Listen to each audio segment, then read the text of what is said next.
नमस्कार साथियों, विकास selection base channel पर आप सभी का स्वागत है। जैसा कि आप जानते हैं, आरआरबी एएलपी सीवीटी 1 का 13 फरवरी ऑल शिफ्ट का एग्ज़ाम हो गया है, जिसका मैं आपको 100% एक्यूरेट आंसर के साथ वीडियो में बताऊंगा। तो देखते हैं कि किस प्रकार के प्रश्न पूछे गए हैं। उससे पहले कि एक बात और, जिसने भी चैनल को सब्सक्राइब नहीं किया है तो आरआरबी एएलपी से रिलेटेड पल पल की अपडेट के लिए चैनल को सब्सक्राइब कर ले। तो चलिए देखते हैं किस प्रकार के प्रश्न पूछे गए थे। अगर साइंस की बात की जाए, साइंस से प्रश्न था साइंस से प्रश्न पूछा गया था। 6 से 7 क्वेश्चन साइंस का पूछा गया था। अगर करेंट अफेयर की बात किया जाए तो करेंट अफेयर से 2 से 3 था। अगर मैथ प्लस रीजनिंग की बात किया जाए तो मैथ प्लस रीजनिंग से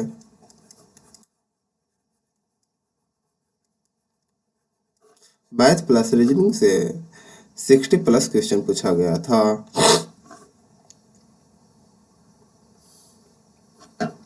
अगर बायोलॉजी की बात किया जाए, बायोलॉजी से प्रश्न था।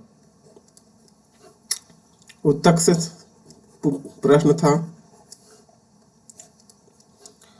सेल बायो से प्रश्न था। सेल बायो से प्रश्न था। हार्मोन से प्रश्न था। हार्मोन से प्रश्न था। लाइफ प्रोसेस से प्रश्न था। लाइफ प्रोसेस से प्रश्न था।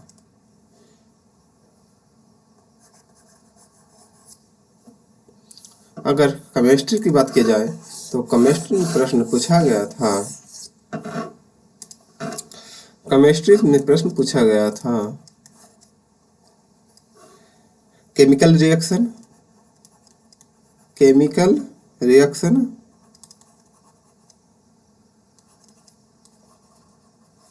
Chemical reaction, displacement, displacement, displacement से। और प्रश्न पूछा गया था मेटल और नॉन मेटल से, मेटल और नॉन मेटल से।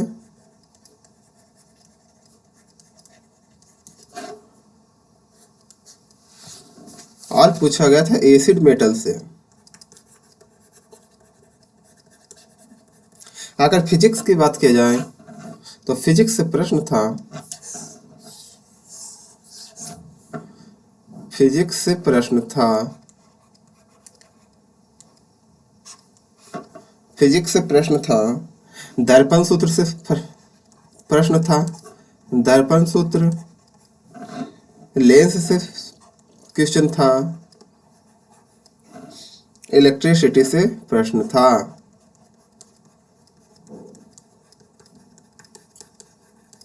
इलेक्ट्रिसिटी से प्रश्न था। अगर मैथ की बात की जाए तो मैथ में पूछा गया था मोड यानी बहुलक पूछा गया था। त्रिकोणमिति पूछा गया था। ट्रिगो पूछा गया था। वैल्यू पुटिंग पूछा गया था। Value putting, value putting. Algebra पूछा गया था। अलजेब्रा पूछा गया था। अलजेब्रा पूछा गया था। स्पीड से प्रश्न था। स्पीड से प्रश्न था। एवरेज से प्रश्न था।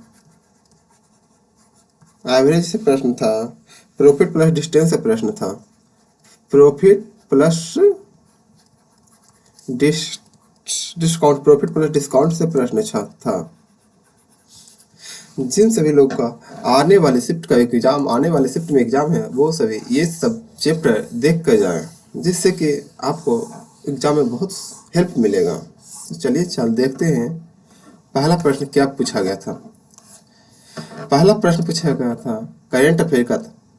उल्लास स्कीम के तहत पूर्ण कार्यात्मक साक्षरता, पूर्ण कार्यात्मक साक्षरता प्राप्त करने वाला तीसरा राज्य कौन सा है? त्रिपुरा। कौन सा राज्य है? त्रिपुरा।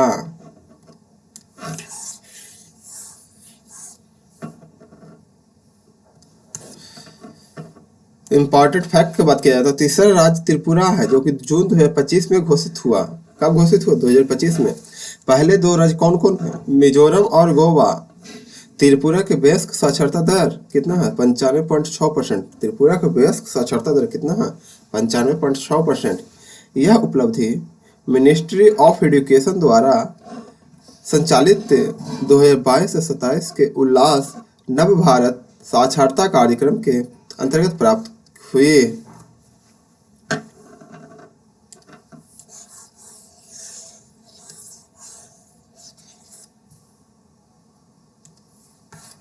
अगला प्रश्न पूछा गया था, निम्नलिखित में से कौन सी अभाज्य संख्या है? तो अभाज्य संख्या के बारे में पूछा गया था। अभाज्य संख्या किसे कहते हैं? जो एक और अपने आप से कटे। तो यहाँ हम देख रहे हैं कि 21 एक से भी कट रहा है, 1 से भी कट रहा है, 3 से भी कट रहा है, 7 से भी कट रहा है, 21 से भी कट रहा है। तो ये तो अभाज्य संख्या होगा नहीं। अगर 27 की बात की जाए तो 1 होगा, 3 होगा, 9 होगा, 27 से कट रहा है, ये भी अभाज्य संख्या नहीं होगा। अगर 35 की बात की जाए तो 1 से कट रहा, 5 से कट रहा, 7 से कट रहा, 35 से कट रहा, तो ये भी अभाज्य संख्या नहीं होता। अभाज्य संख्या कौन होगा? 29।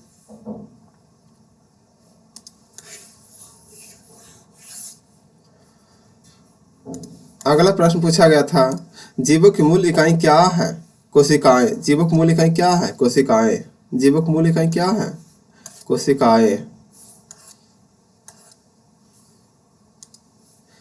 सबसे छोटी ज्ञात कोशिकाएं माइकोप्लाज्मा की होती है। सबसे छोटी ज्ञात कोशिकाएं कौन सी होती है? माइकोप्लाज्मा की है। जबकि सबसे बड़ी एकल कोशिका शुतुरमुर्ग का अंडा है। जबकि सबसे बड़ी एकल कोशिका शुतुरमुर्ग का अंडा है।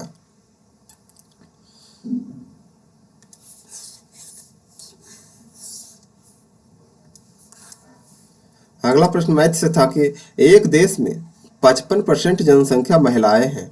मतलब टोटल 100% है, जिसमें टोटल 100 लोग हैं, जिसमें से 55 महिला है।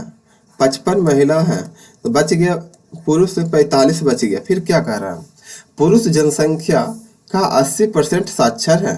पुरुष जनसंख्या का 80% साक्षर है। मतलब कितना हो जाएगा? 0 से 0 कट गया, 9 पचे 45, 4 दूनी 8 कट गया, तो हो जाएगा पुरुष कितने साक्षर है? 36 साक्षर है। यदि कुल साक्षरता दर 58% है, यानी टोटल साक्षर 58 है, तो 58 में से 36 गया तो बचा 22, यानी 22 महिला साक्षर है 55 में से। तो अगर इसे परसेंटेज में पूछ रहा था, गुना 100, 11 दूनी 22, 11 पचे 55, कट कट गया, फिर बी पचे 100 कट गया, तो हो जाएगा महिला बी दूनी 40%। महिला साक्षर दर कितना है? 40%।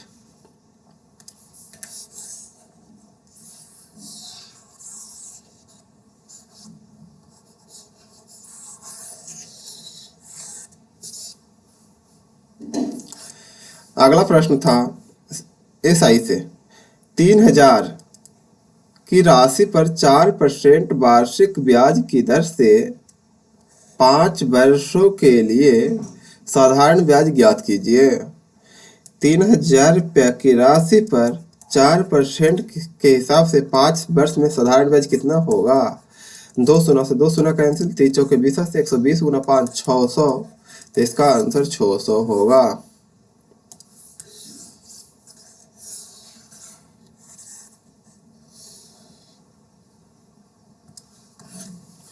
अगला प्रश्न है, एक विक्रेता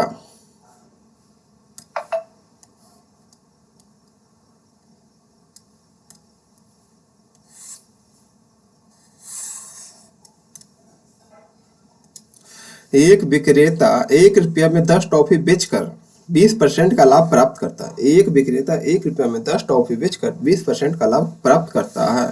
तो उसने 1 रुपया में कितनी टॉफी खरीदा? अगर पैसा की बात करें तो पैसा को हमेशा नीचे रखा जाता है,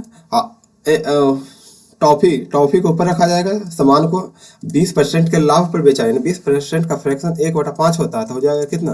20% का लाभ पर 6/5 में बेचा गया, तो हो जाएगा कितना? 6/5 में बेचा गया है 1 रुपये में। फिर कह रहा कि उसने 1 रुपये में कितनी टॉफी खरीदे थे? 1 रुपये में एक टॉफी खरीदी है, 5 दूनी 10 कट गया, तो एक बराबर हो जाता है 12, तो इसका आंसर 12 है। 1 रुपये में 12 टॉफी खरीदा था।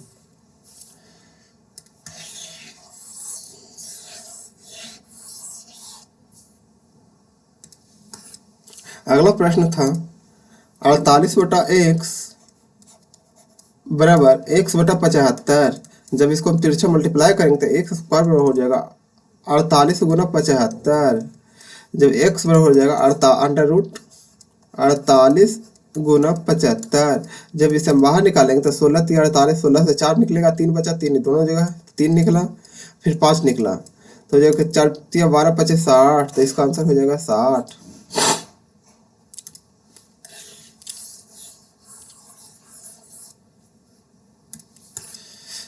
अगला प्रश्न था पाई बराबर 22/7 का उपयोग करते हुए 70 मीटर आधार त्रिज्या और 110 मीटर ऊंचाई वाले एक बंद बेलन का कुल पृष्ठीय क्षेत्रफल ज्ञात कीजिए। तो बेलन का कुल पृष्ठीय क्षेत्रफल होता है 2 pi into r plus h. 2 गुना 22/7, आर का मान है 70 इंटू 70 प्लस 110। जब इसे हम 7 से 60 कटा 10 बार में, तो 22 40 गुना 10 440 गुना 70 180 हो जाएगा। जब इसे मल्टीप्लाइंग करेंगे तो डबल जीरो, 18 चौक 72, 2 7 72 7 79, तो हो जाएगा इसका आंसर 79,200।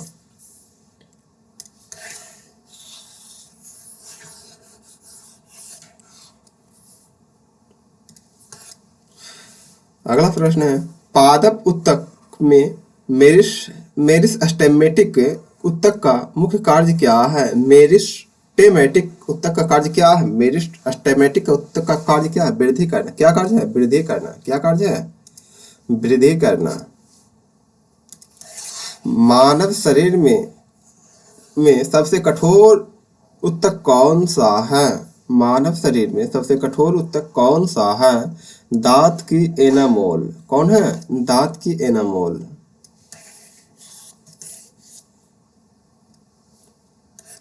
अगला प्रश्न है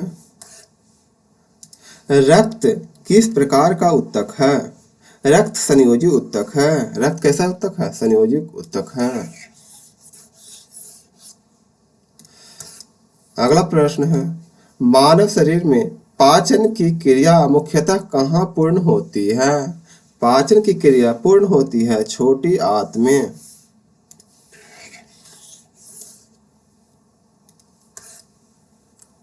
पौधों में जल का परिवहन किस उत्तक द्वारा होता है। जाइलम द्वारा। किस उत्तक द्वारा होता है। जाइलम द्वारा।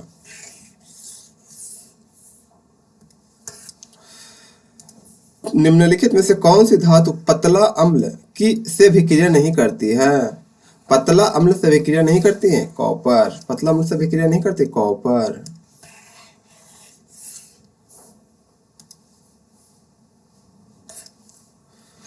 एक प्रश्न मोड से पूछा गया था। एक प्रश्न मोड से पूछा गया था। प्रश्न था मोड बहुलक निकाले। बहुलक को m0 से डिनोट करते हैं। तो एक साइड दिया हुआ था हाइट एक साइड दिया था हाइट सेंटीमीटर में था। एक साइड था नंबर ऑफ स्टूडेंट। क्या था। Number of student. स्टूडेंट। प्रश्न था 125 से 130, 125 से 130, 130 से 135, 135 से 140, 140 से 145, 145 से 145 से 150, 140 से 145, 145 से 150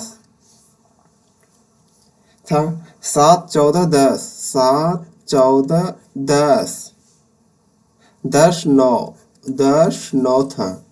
तो बाहुलक निकालने के लिए सबसे पहले हम देखेंगे इसमें कि किसकी बारंबारता सबसे अधिक है। सबसे अधिक बारंबारता है 14 है। तो इसे जो यहाँ होता है एफ एम, इसको हम बोलते हैं, इसको बोलते हैं एफ एम -1। ये हो जाएगा एफ एम +1। ये हो जाएगा एल। ये दोनों का डिफरेंस हो जाएगा आई। तो फार्मूला होता है एफ एम बराबर नहीं है,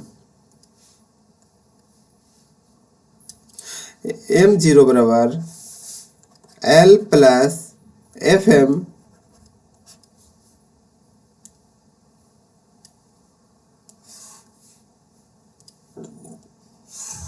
फार्मूला होता है L plus F M minus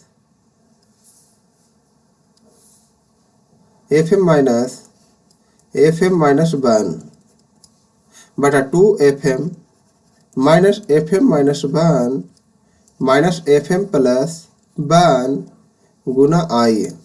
तो एल के मान है 130 प्लस एफ एम के मान है 14 माइनस 7, 14 तो नहीं 28 हो जाएगा, माइनस 7 माइनस 10 गुना 5 हो जाएगा बराबर 130 प्लस 7 बटा 28 माइनस 17 11, 7 बटा 11 गुना 5 तो हो जाएगा 130 प्लस 35 बटा 11 बराबर हो जाएगा 130 प्लस 3.1 तो इसका आंसर हो जाएगा 133.1। ये प्रश्न पूछा गया है। जिन सभी का एग्जाम अगले शिफ्ट में है वो सभी ये प्रश्न को देख कर जाएं। अगर वीडियो पसंद आया है तो वीडियो को लाइक